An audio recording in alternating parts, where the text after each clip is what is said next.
Gloria a Dios, él se quedó pensando. Bueno, damos gracias a Dios Padre, Dios Hijo, Dios Espíritu Santo. Bendecimos a la Iglesia de Jesucristo. Amén. Bendecimos la Iglesia Verdad Las Naciones en Caleta Olivia, Santa Cruz, Argentina.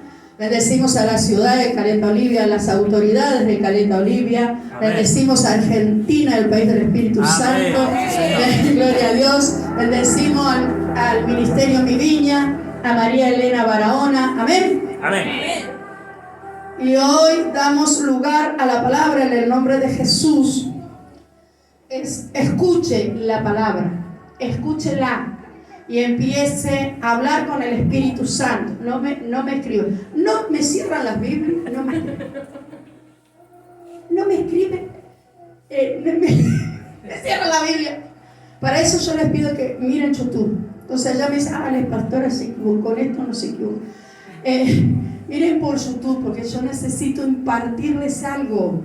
Amén. Si yo no se los puedo impartir, se van a ir a la casa igual que los que han venido. Porque hasta el diablo conoce las escrituras, hermanos, y hasta el día de hoy él no ha cambiado. Amén. Decime un amén, un gloria a Dios, un aleluya. Mirá qué bonita frase. ¿Viste? ¿Escuchaste? Hasta el día de hoy el diablo conoce las escrituras y no ha cambiado. Festeja un poquito la palabra. Dice, vamos a ir a Proverbios 9, lo vamos a hacer rapidito porque Dios tiene hoy una palabra que quiero podérselas entregar de tal manera que tome su corazón, que la palabra no vuelva vacía, sino que surja el efecto por lo cual es enviado. ¿Por qué? Porque dice, por ahí yo digo, está bien que anden ustedes con la Biblia y todas esas cosas, pero es como que se devolvió una religiosidad y un legalismo. Si usted no está con la Biblia en la casa de Dios, usted no es cristiano. Y no es así, hermanos, porque eso son culturas como para decir lo que yo digo en la Biblia, no. Esto ya estamos en el siglo XXI, hermanos. Ya sabemos, nosotros los cristianos, que la palabra es fiel y verdadera. ¿Entienden? Ya sabemos los cristianos que en estos últimos tiempos prohibirán la palabra. ¿Entienden? Usted no podrá andar con una Biblia en la mano. Entonces, ¿qué quiere decir? Que su Biblia va a tener que estar acá. Porque sobre eso no va a haber impedimento. Amén. Pues muchas veces he escuchado que dice, bueno, si no trae Biblia, arrímese a un cristiano. También es un insulto camuflado. ¿Entienden? Porque no justamente por no traer la Biblia a la casa de Dios, que es bueno que la traiga, pero no por no traer la Biblia a la casa de Dios, usted es más y menos que cristiano. La otra vez me fuimos con Sandra y la salvé, pastora. Gloria a Dios. Dijo, Sandra había llevado la Biblia al viaje. Yo dije, no traje Biblia. Dice, la salvé, pastora. Fuimos a la iglesia y yo mire, yo andaba con la Biblia. No tengo la Biblia. Yo andaba con la Biblia como diciendo, yo soy la pastora, traigo la Biblia. Pero Dios me había dado la palabra en la iglesia y me había dictado todo lo que tenía que decir. ¿Entiende? Entonces yo iba a leer, a abrir la Biblia así como por un ritualismo. ¿Entiende? Para que no digan, ay, qué Biblia. Pero me salvó Sandra, que yo sé, ¿a causa de qué? A causa de todas estas palabras que envían, ¿entiende? Que a usted lo hace menos cristiano. ¿Cuántos cristianos vi yo con la Biblia bajo el brazo, caminando, la mujer atrás, el perro atrás, con el hijo, ¿viste? Iba desde la mano y la mujer con un hijo acá en el brazo y con esta iba la mujer y las polleras largas con el viento, ¿viste? Así. Y el cristiano iba con la ahí, sosteniendo la Biblia, que no se le fuera a caer. Y la mujer y los niños, ¿viste? Ahí destrozados que no podían avanzar. Entonces hay que tener un poquito de cordura. Amén. ¿Usted no vio eso? Yo nomás lo vi. Amén. ¿Y viste las polleras largas? ¿Viste? Se nos enreda con los vientos que parece que nos atan acá en los pies. Y hacemos así, si no nos fijamos bien, al suelo. No, ¿viste? Pero el hombre, el cristiano que iba con la Biblia así, ¿viste? Adelante. Manejate vos con los niños y todo eso. Vamos. Entonces, santo. Esto lo habla el Espíritu, nada más. Yo no he estudiado nada de esto. Capítulo 9 de Proverbios, versículo, vamos a leer rapidito. El título es La sabiduría y la mujer insensata. Pero como nosotros ya sabemos lo que es una mujer insensata, porque Proverbio lo viene hablando hace rato, Dios me hablaba de que tome la mujer insensata como la iglesia, porque también la mujer es una representación de la iglesia, ¿entiendes? Es un simbolismo. Cuando Dios habla simbólicamente, también establece a la mujer como la iglesia. Por eso que en Apocalipsis, que es un libro simbólico, también habla mucho de la mujer, ¿entiendes? Y hace referencia a la iglesia de Jesucristo. Entonces yo lo tomé del lado de la iglesia. Y en el versículo 7 dice: corrige al blasfemo y recibirás afrenta. Por eso es que muchas veces es mejor callarse. ¿Entiendes? ¿Por qué? Porque va a recibir, o sea, ¿querés un problema? ¿Querés el problema del día? Corregí al blasfemo. Él siempre lo único que va a hacer es afrentarte y nunca vas a tener la razón.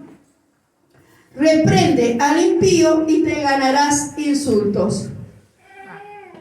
Cuando el impío se enoja, cuando el impío no le gusta, que esa vieja retrógrada, la mogólica, aquella que te lava la cabeza, yo estoy hablando como un impío. ¿Entienden? Entonces, la palabra siempre va direccionada al pueblo que quiere cambiar. Amén. Al pueblo que tiene hambre y sed de la palabra de Dios. La palabra siempre va direccionada a aquella persona que quiere arrepentirse, que está en este lugar porque necesita del Rey de Gloria, amén, porque necesita del Eterno en su vida, Señor, para cambiar su personalidad, para cambiar, su carácter, para cambiar su condición o su situación. Amén. Cuando estas reacciones están en las personas, estoy enfrente de un impío o de un blasfemo. ¿Entienden? Entonces no reprendas al blasfemo y no te aborrecerá. O sea, hay que dejarlo, porque si lo reprendes te va a aborrecer. Entonces por eso es que nosotros no podemos caerle bien a todo el mundo, porque todo el mundo no es hijo de Dios. Entonces dice: corrige al sabio y te amará. Entonces cuando nosotros corregimos a una persona y él recibe la corrección, esta persona es una persona sabia que te ama, porque sabe que aquel que corrige es amado por Dios. Entonces, de ninguna manera nosotros podemos tener la actitud correcta.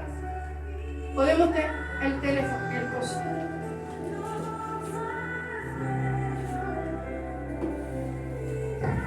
De ninguna manera podemos tener la actitud incorrecta, porque nosotros por la palabra ya lo identificamos.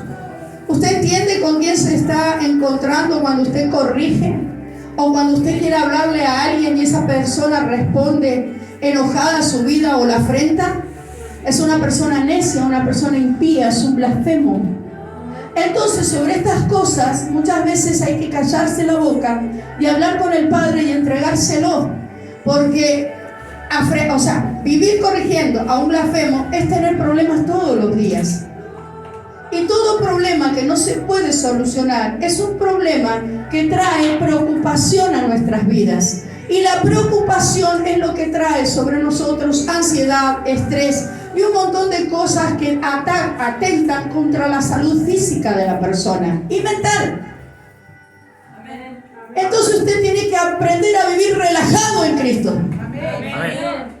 Tiene que aprender. ¿Y cuándo vivimos relajados en Cristo?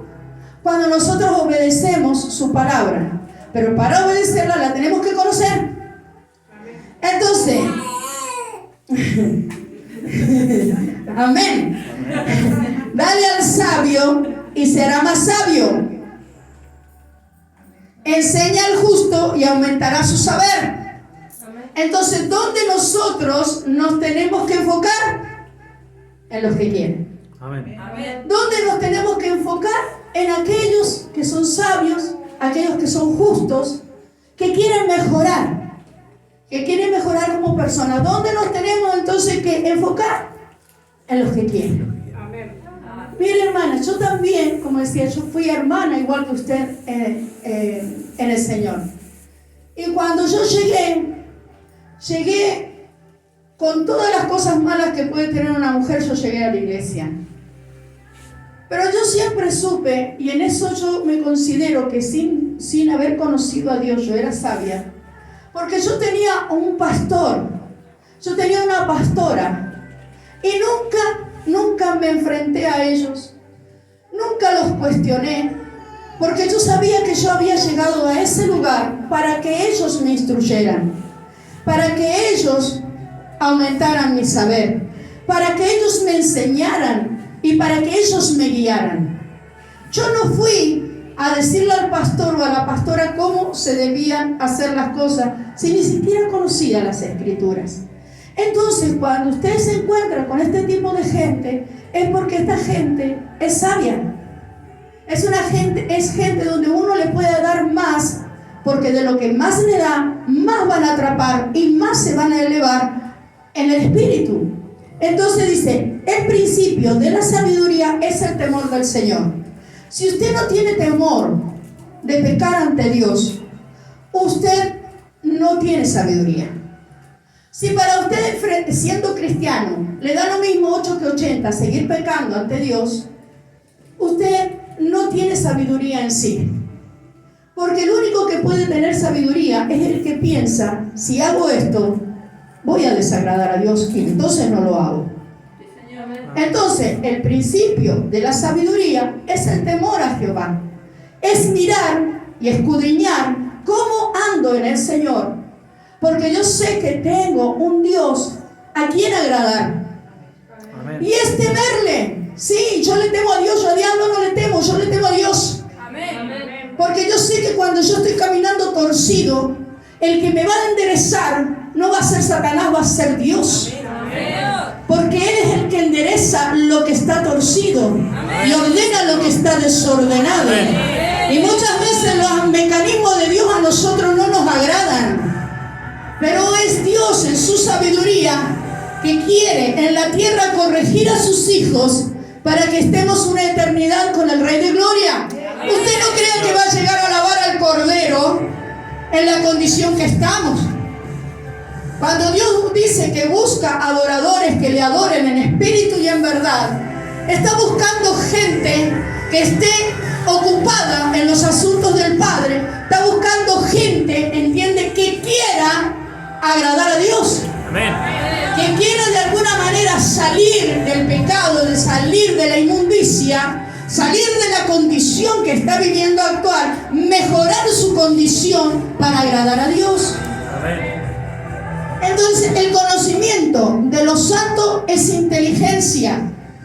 Cuando nosotros somos inteligentes, cuando nosotros tenemos conocimiento de lo bueno. Ahora todo el mundo sabe cómo perrear, todo el mundo sabe cómo vestirse indecorosamente. Todo el mundo, ¿qué es lo primero que hacen los niños porque ellos nacen en pecado? Por el pecado original. ¿Qué es lo primero que hacen los niños? Lo primero que te dicen la mala palabra. Entonces el corazón del niño siempre tiende a lo malo. Ya está escrito. Para eso están los padres, los pastores y toda la gente que está alrededor de un niño para corregir sus caminos. Y cuando uno corrige es porque ama. Porque sabemos que nosotros somos muy tendientes a que lo peor se nos pega. La maldad se nos pega. El maleducado, nosotros sabemos cómo ser maleducados, irrespetuosos, irreverentes. Sabemos cómo faltarle el respeto a la gente. Sabemos qué hacer, hermano, cuando una persona se nos arrima y nos pide la hora, en los jóvenes, saben perfectamente que tienen que correr porque quieren su celular. ¿Entiendes? Pero cuando ellos tienen que correr por la tentación, se quedan quietos. Amén. Entonces, el conocimiento de lo bueno es ser inteligente. Las personas inteligentes siempre progresaron y prosperaron en la vida. Amén. Y esto no solamente es un arte de los cristianos. Ustedes fíjense cuando en el mundo la gente va al colegio y la gente estudia. Y la gente estudia, o sea, no quiero estudiar más. No sos inteligente. La gente estudia, la gente no está engañando a sus padres sacándole plata en mano. Después termina el primario, termina el secundario. ¿Y cómo llegó a ser abogado? ¿Cómo llegó a ser contador? ¿Cómo llegó a ser juez? ¿Cómo llegó? ¿Por qué? Porque era inteligente. Porque él sabía que estudiando el día de mañana nadie lo iba a manejar, sino solamente él iba a poder ejercer una profesión. Entonces, ¿por qué? Porque para estudiar necesitamos disciplina. Para trabajar necesitamos disciplina. Y el indisciplinado nunca tiene nada estable. Porque para trabajar, ¿qué hacemos? Y, hermano, yo no me puedo acostar a la 1. Yo me tengo que acostar, cenar como máximo a las 10 y dormir a las 12. Porque al otro día te tenés que levantar a las 7 de la mañana. Entonces así vas a ser un buen trabajador, porque te autodisciplinas, disciplinas a tu familia, ¿entiendes? Para que no haya bulla en las noches, porque el que tiene que trabajar... Yo ya había pensado en vos, pero yo te iba a decir, es un bebé. Yo ya había pensado en vos, me la saca. A ver, sí, porque a los bebés, viste, que le duele la pancita, que tienen hambre, se ve que todo, viste, se les ocurre en la noche cuando el hombre tiene que descansar. Ya va a crecer. Pero eso, o sea, a partir de los 2 años, ¿entiendes? O antes, yo he dormido bien con mis hijos al año, ya hemos roncado. Entonces, tenemos que aprender a tener una disciplina. El hombre cuando llega a su trabajo, él llega con hambre, él necesita comer.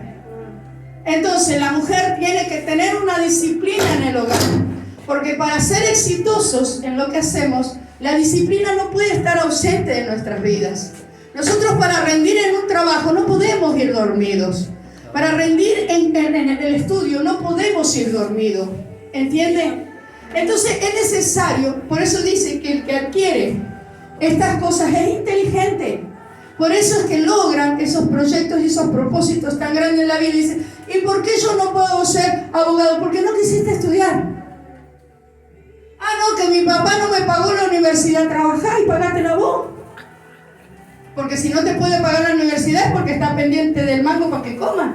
Pero mientras que tengas techo, comida gratis, tenés que procurar hacer las cosas bien. Amén. Ahora, porque siempre yo he estado escuchando, siempre la culpa es de los padres.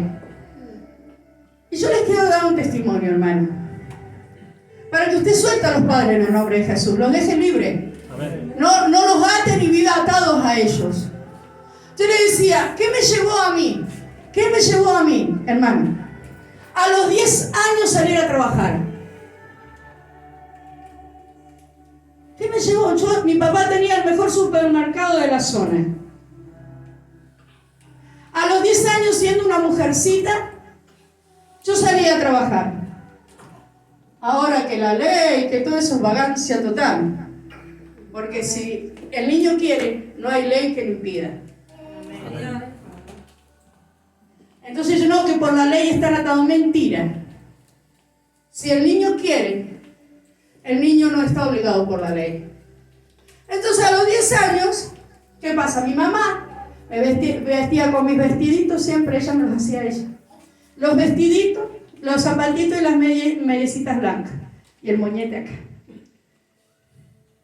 Y ella me mandó así, siempre al colegio, guardaba el polvito blanco, pero no ese de hombre, el varón, ese que va atadito con un cinto. Que eso diferenciaba entre lo que era el varón y la nena. ¿Entendés? Entonces, yo sé por qué estoy hablando lo que digo, el varón y la nena. Entonces, yo a los 10 años, ¿qué pasa? Pero mi mamá, como ella compraba la tele y todo eso, ella me hacía viste que antes venían los moldes, que venían los moldes donde se ponía la tela y se cortaba ahí la tela con los moldes y nos hacían los vestiditos. Entonces mi mamá me hacía eso. Y yo decía, no, pero ¿sabes qué? Yo no quiero ese vestido que me hace mi mamá. Yo quiero un vestido como yo quiera y con la tela que yo quiera. Entonces, mi abuela María, que ya falleció, ella pelaba pollo. ¿Qué me llevó a mí? Eso es para que usted escudriñe su esencia. ¿Qué me llevó a mí a los 10 años a decir yo voy a pelar pollos con mi abuela? Yo no dije, no, a los 10 años quiero una oficina con una computadora y las uñas largas esas que no puedo ni tocar. ¿Ustedes saben que antes no se podían usar uñas largas? Porque como estudiábamos y usábamos la Remington, incluso ahora la computadora, teníamos que pegarle con la yema de los dedos, no podíamos tener uñas tan largas. Dijeron, uñas tan largas, ¿entienden? No, Dios mío. Entonces a los 10 años, hermano, yo le dije, abuelo, yo quiero ir a pelar pollo. Como bueno, dice, pedirle permiso a tu madre. Dice, hija, ¿para qué te vas a sacrificar así? Si acá no tenés todo. Yo quiero ir a pelar pollos. Yo nunca tuve vacaciones, hermano. Nunca tuve vacaciones. Acá estoy, sirviendo al Rey de Gloria. Amén. Amén. Ahí me van a cambiar el micrófono. Gracias, hijo. Gracias, mi hijo, gracias. Pero hay que prender. Gloria a Dios. Ahí está. Yo nunca tuve vacaciones. ¿Sabes lo que yo hacía en las vacaciones? Trabajaba. ¿Entiendes? Ahora si no llevas al niño de vacaciones, si esto, lo otro, es consentir a los niños y no impedirles de alguna manera el propósito. Y dice, bueno, pedile permiso a tu mamá. Y yo fui y le pedí permiso y dice, ¿para qué, hija? Yo me tenía que levantar a las 3 de la mañana. Yo llegaba a las 8 de la mañana después de haber pelado el pollo toda la noche parada con el agua caliente y el olor a pollo. Dormía hasta las 11, me levantaba, me iba al colegio porque entraba a las 12. Y yo iba a pelar pollo 3 veces a la semana. ¿Qué me motivó a mí a hacer eso? ¿Quién me obligó a hacer eso? Nadie. Entonces, ¿qué pasa? Ellos te daban un pollo, una ficha. El día sábado ibas a cobrar. ¿Entendés? Y cuando yo juntaba mi platita, me iba al centro a General Ver con mi mamá, en el colectivo. Nos íbamos a hacer esas cosas tan bonitas que uno vivió. Dice, me iba con la mamá del colectivo y me dice, hija, dice, ¿qué querés? Yo quiero la pollera esa con tableada. Antes usaban las polleras tableadas. ¿Sí? Mira que lo visto. Tableada. Y dice, ¿y cuál era esa tela quiero, mamá? ¿Cuánto sale? 10 años. Hasta el día de hoy, tengo 54 años. Y a mí trabajar no me pesa. Si no tengo nada que hacer, busco qué hacer. Porque Jesucristo, hermano, siempre llama a la gente que está ocupada. Cuando Jesús llamó al ministerio, llamó, por ejemplo, a Pedro. Pedro era un hombre de trabajo. ¿Cómo vas a hacer el trabajo ministerial si no te gusta trabajar en lo secular? Imposible, porque hay una cultura que se te fue arrebatada, que es la cultura del trabajo.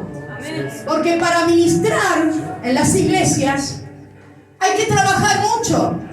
Muchos dicen, porque los diezmos y los pastores. La mayoría de los pastores entran en estrés. La mayoría de los pastores trabajan por 2 mangos. Pero trabajan para el Señor sabiendo que Dios los va a recompensar. Amén. Entonces, ¿cómo podemos sacar de nuestros hijos la cultura del trabajo, hermano? El trabajo es salud, no enferma a nadie. El trabajo es salud. Entonces dice, el mundo dice, bueno, que trabajen los enfermos. Así te dicen, así te contestan. Pero el trabajo es salud, hermano. Por eso es que la gente que trabajó mucho en la vida se mantiene sana. Mi papá tiene 82 años, mi mamá tiene 78, trabajaron toda la vida y ellos están vivos. Entonces son cosas que uno tiene que, dice, volver a la senda antigua es recuperar valores. Los chicos hoy están demasiado en la calle y demasiado metidos en internet. Están, las madres de nuestros hijos en la computadora y el teléfono. Y cuando vos los querés sacar de eso, ya están como zombies. Pero querés sacarlos de esa situación y ellos no quieren, ni le dan oportunidad a Dios para tener una vida diferente. Cuando yo les contaba del elefante el otro día y de la estaca, hay otra enseñanza, hay otra parábola sobre lo que es el elefante y la estaca. Amén. Cuando yo digo, ¿me la escuchaba? Yo digo, cuando el elefante hace ese despliegue en el circo de grandeza, de poder, de autoridad, resulta que viene el domador, una cadenita así, una cadenita, tremendo bicho, una cadenita así, va y lo planta en la estaca y ahí se queda quietito el elefante.